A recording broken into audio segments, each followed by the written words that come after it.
tradition in my heart from me to you, because that's what I do. Call of Duty, of course. What other game? I mean, we're sitting here patiently waiting on new games. I find it kind of it's news today. I don't know if you're following me on Twitter. I always say that. Just follow me on Twitter. That's where I do most of my babbling at. But, so Mark Rubin, and there's this whole ghost thing going on. You know, this shameless plug on, what is it, Jimmy Fallon. Yeah, Jimmy Fallon. So, I'm not going to stay up at night well, I'm not going to even watch it. I do stay up late. Sometimes, I'm a vampire. I'm a gaming vampire. But anyways, going back to the story, Jimmy Fallon, they do these gaming week thing. It's basically like, I don't know if they get paid for it or whatever. It's just basically I understand it's marketing. It's advertising, so I don't have nothing really bad to say about it because it's footage we've already seen before. But the thing we could say is that in past games, we was always excited about this. We was excited to see any Call of Duty. But the fact of the matter is that there's so many games out there, like Titans and Destiny and Battlefield 4. I still get these people coming to me saying, Call of Duty is going to be competed against, blah, blah, blah. I don't think Call of Duty is going to have competition, per se, in the realm that their game is being made in. I mean, people have to realize that Call of Duty is a close-quarter combat game. Close-quarter combat game. There is no game out there that is close to close-quarter combat. And some people say, oh, look at how close Battlefield has come to Call of Duty at 60 frames per second. 60 frames per second, that should be a given on new consoles. That should be a given. So I don't see how a Battlefield game with military armament like tanks, airplanes, and helicopters on large maps can compete with Call of Duty genre. I mean, the fact is that people are just tired of Call of Duty itself. They're not tired. Here's the thing what people don't realize. I watched a very important video from Black Widow, who is a SOCOM faithful. And here's what I realized. When I watched his video, I realized that, he said something that was really amazing. He said, if you make the game the same way every year, but, add and make it with balance or add or take away weapons, we're not talking too much here, better graphics and so on and so forth, people will always play the game. And I've known this, modern combat game, everybody will always play their game.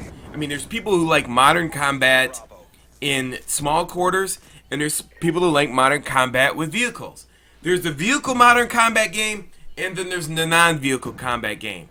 Then you look at Destiny and you look at Titans. They are neither. They are not modern combat. Neither one of them are. You have Destiny, which is more like a Shadowrun Borderlands game, where you have guys throwing fireballs, and this dude's guy's classified as a hunter. Their ability keys are laid out like League of Legends. I mean, you can pick your path in the potential of your character is balanced all the way out. See, the sad thing about when I look and realize when I watched Destiny, here's the problem that I see with that game. When you look at Destiny, it is a game for a specific group of players. Once they reach that ability key tree, which is basically it's the same thing like Battlefield 4, where you unlock weapons, and once you unlock weapons so far into the game, then you've earned that, and it really kills the stunt and the growth of new players coming into the game. So when you look at Destiny and Battlefield 4, these are two huge negatives going for the game. When you have to go and once you reach a certain level in the game and you get to a high level, new players have no chances against you unless you're ranked up against players that are in the same skill level as you, like maybe Halo. And even now, with the amount of players on Halo, which is very far and few between, you're like a level 30 and you get matched up with a level 100. That's the problem. When you have a high ranking system and the player pool starts to shrink, then it destroys the very foundation of your game. And that is if you have characters who build up with high levels of abilities and guns and weapons or whatever it is, and it takes a really long time to get there, and those people stay there because they earned it, you kill the new community that's trying to play your game. First of all, they have to earn what the other guys have because they didn't get the game at the same time. And then when you have new consoles coming out, especially from Xbox 360 to the new console, Xbox One, for example, you're looking at like Battlefield 4 is going to be out for a month. So you're gonna know people who are gonna know that ability tree per se in their game faster than in other games. They're gonna have a jump on that. I mean, there's a lot of bad things about these games that people, I don't think, realize that is about to happen. First of all, like I said, Titans, Destiny are not Modern Warfare shooters. I would say out of the two, Titans and Destiny is probably the worst first-person shooter game for the simple fact that it has a high level in which you have to reach. And once you reach that high level, it kills the amount of new people to join the game, and it also hurts the fact to keep those players around. So you're going to have a big, huge problem there.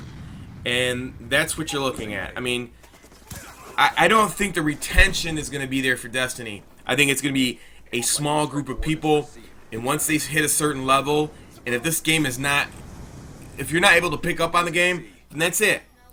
Going back to Titans Fall, I don't really know.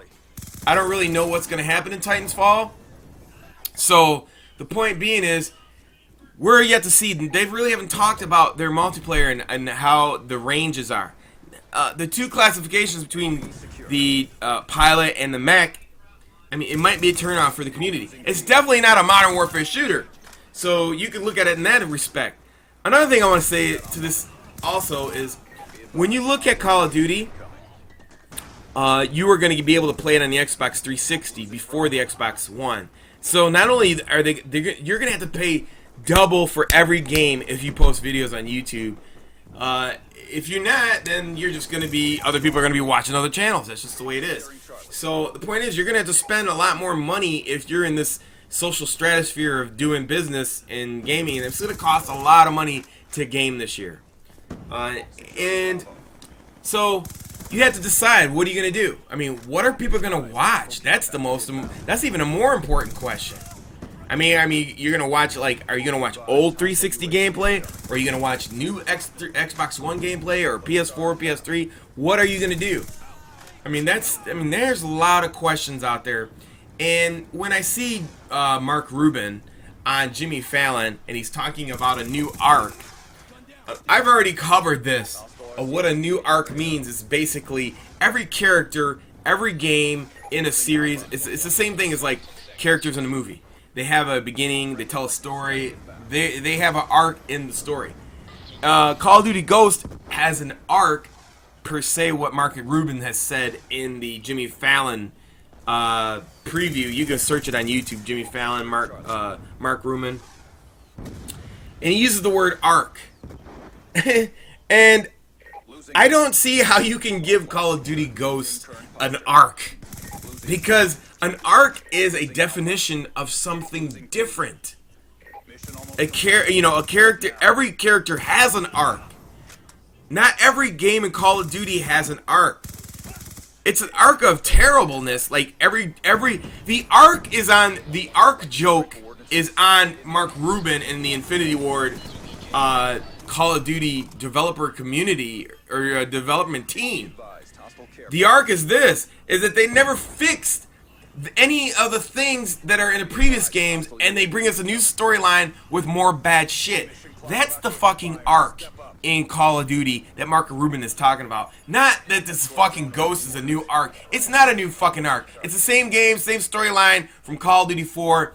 The problems in this game is the new fucking arc. So anyways, get the fuck out of here.